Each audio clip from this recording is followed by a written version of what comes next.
Paano ko na-normalize ang aking blood sugar? Ganito ang ginawa ko. Bumili ako ng mangosteen, tapos hinugasan ko siya. Tapos, hinati ko siya, ginamitan ko nitong serrated knife na to. Kasi hindi ito po pwedeng mabuksan ng ordinary knife dahil matigas ang covering ng mangosteen. Kaya kailangan ganitong klaseng kutsilyo ang iyong gagamitin. So once nabuksan mo siya, yung loob na parte ng mangosteen, yung covering niya, kunin mo siya ng gamit ang kutsara. Katapos, ilagay mo sa isang lalagyan at ibilad mo. Pagbilad mo nito, dapat mga 3 to 4 days na tuyong-tuyo talaga itong parte ng mangosteen.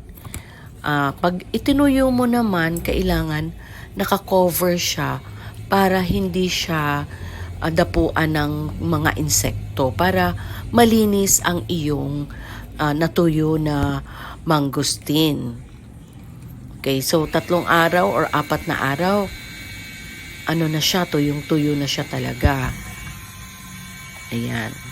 So cover natin ng cover niya para hindi maano ng insekto. Tapos, once dried na siya, ilagay mo siya sa osteorizer para mapulbos. Kailangan pulbos na pulbos ang pagkagawa mo ng dried mangosteen. Tapos ngayon, once napulbos na siya, ihinalo ko to sa aking paboritong coffee. At ito na ang coffee ko everyday.